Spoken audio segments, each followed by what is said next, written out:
राम नाम का इन 2 अक्षर में ही पूरी रामायण है और पूरा शास्त्र है।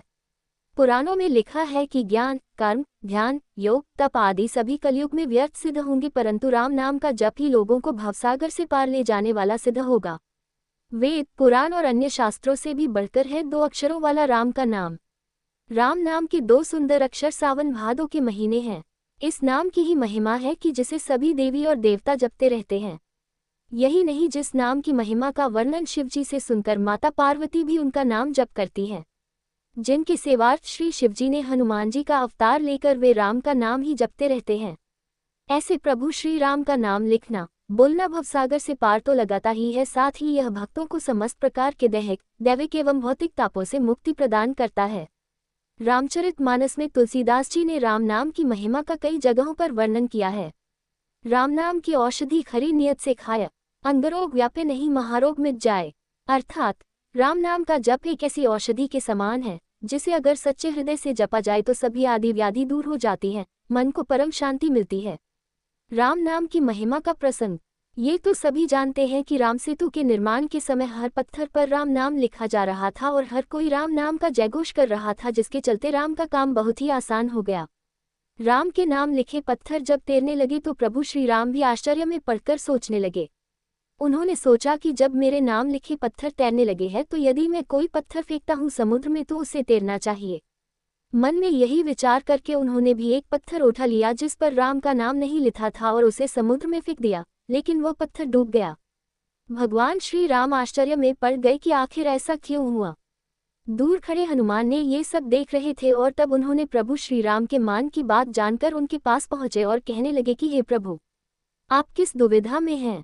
इस पर श्री राम जी कहने लगे कि हे हनुमान, मेरे नाम के पत्थर तैर रहे हैं, लेकिन जब मैंने अपने हाथ से वह पत्थर फेंका तो वह डूब गया। प्रभु की इस भोलेपन से कही गई बात पर बलबुद्धि के दाता हनुमान जी ने कहा कि हे प्रभु, आपके नाम को धारण कर तो सभी अपने जीवन को पार लगा सकते हैं, परंतु जिसे आपन स्वयं त्याग रहे हैं उसे डूबने से कोई कैसे बचा सकता है। राम के नाम में इतनी शक्ति है कि उनके नाम का जप करते हुए ऋषि वाल्मीकि और संत तुलसीदास अज्ञानी से महान ज्ञानी बने। उसके बाद उन्होंने रामायण और रामचरितमानस ग्रंथों की रचना की। शबरी ने भगवान का नाम लेकर उनको इतना मजबूर कर दिया कि वनवास के दौरान उसको स्वयं मिलने के लिए कुटिया पहुंचे। राम का ही नाम सत्य है। एक राम से भी बड़ा राम का नाम, कहते हैं कि प्रभु श्री राम का नाम राम से भी बड़ा है। राम राम जपने से कई लोगों को मोक्ष प्राप्त हो गया। राम एक महामंत्र है जिसे हनुमान ही नहीं भगवान शिव भी जपते हैं। राम से पहले भी राम का नाम था। प्राचीन काल में राम ईश्वर के लिए संबोधित होता था। 2 राम या मार, राम का उल्टा होता है र अर्थात मार। मार बौद्ध धर्म का शब्द है। मार का अर्थ है इंद्रियों के सुख में ही रत रहने वाला और दूसरा आंधी या तूफान। राम को छोड़कर जो व्यक्ति अन्य विषयों में मन को रमाता है, मार उसे वैसे ही गिरा देती है जैसे सूखे वृक्षों को आंधियां। 3 राम नाम कहने का अर्थ, एक बार राम कहा तो संबोधन हुआ।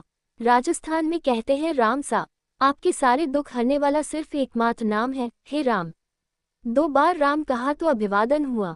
उत्तर भारत के ग्रामीण क्षेत्रों में कहते हैं राम राम।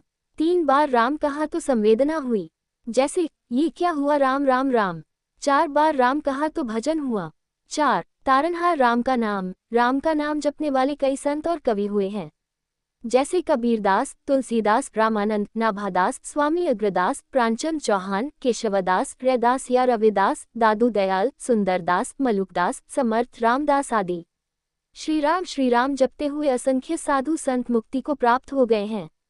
5 जीवन रक्षक नाम, प्रभु श्री राम नाम के उच्चारण से जीवन में सकारात्मक ऊर्जा का संचार होता है। जो लोग ध्वनि विज्ञान से परिचित हैं वे जानते हैं कि राम शब्द की महिमा अपरंपार है। जब हम राम कहते हैं तो हवा या रेत पर एक विशेष आकृति का निर्माण होता है। उसी तरह चित्त में भी विशेष लय आने लगती है। जब व्यक्ति लगातार राम जप करता रहता है तो रोम रोम में प्रभु श्री राम बस जाते हैं। उसके आसपास सुरक्षा का एक मंडल बनना तय समझो।